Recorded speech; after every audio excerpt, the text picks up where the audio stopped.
Now, but what exactly is a shear line and how should the public respond to this? Let's get that answer from Pag-asa weather forecaster Glyza Esculiar on the line. Good morning, Glyza. Good morning po sa inyo, Sir Jaco at Ma'am Angela. Glyza, in in layman's terms, ano ba ang shear line? Ang shear line po ay pagsasalubong po ng hangin na mainit at malamig. Amihan po kasi is malamig at yung easterlies naman po, yung hangin ng gagaling dagat Pasifiko ay mainit. Para ka pong may nilagay na baso sa loob ng ref at nilabas mo siya from cold tapos nilabas mo siya sa dry. Malamig po yung baso at pati kahit wala po yung tubig.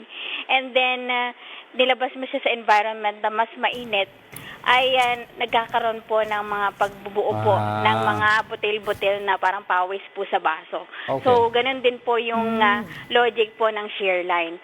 So, pag yung malamig na hangin po ay tinabi mo po sa mainit, ay nagkakaroon po ng pagbubuo po ng mga kaulapan. Okay. Yung nangyari mga pag-ulan doon kanina doon sa report namin sa may Bicol and Camarines area, ano ba to? Shear line yung nag-cause nun? Yes po, yung sa Bicol Region, Eastern Visayas, ang mga pag-ulan po noon ay dulot po ng shear line. Meron po tayong nilabas na advisory prior po dun sa nangyaring mga flooding po at yung malalakas na pag-ulan.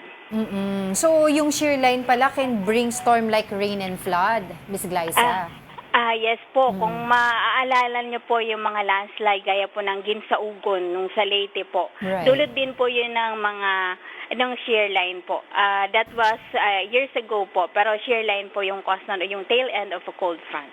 Yes, Glyza, yung shear line ba can cause little ice droplets sa iba-ibang part ng Luzon? Kasi may mga nag-report daw sa mga areas dito sa Luzon, may mga provinces daw or cities na naka-experience po na parang maliliit na hail.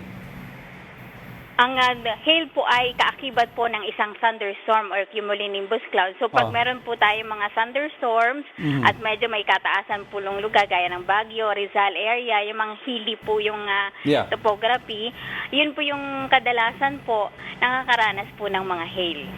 Okay.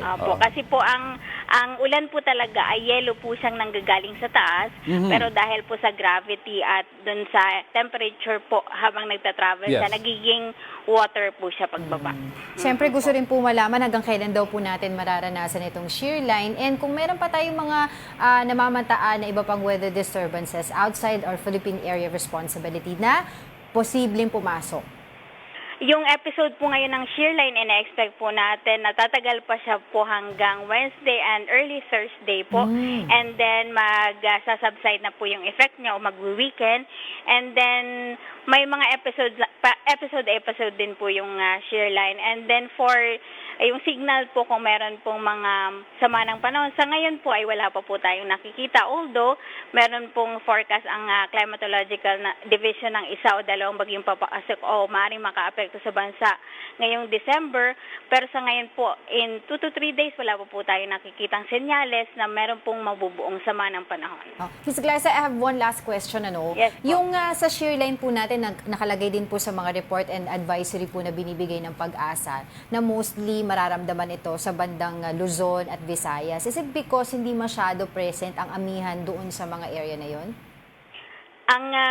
Bali po, pag malakas po ang amihan, ang shear line po natin ay concentrated dito po sa Visayas and Bicol region. Pag mahina naman po, ang shear line po natin ay nag-uumpisa yan dito po sa may Cagayan, Isabela at Aurora area. So sa ngayon po, umaakyat na po yung epekto ng shear line. Ibig sabihin po, humihina na rin po yung effect ng habagat. So bali po ang determinants po kung saan po mapupunta ang shear line base po sa lakas po ng amihan din po. Ayun naman pala.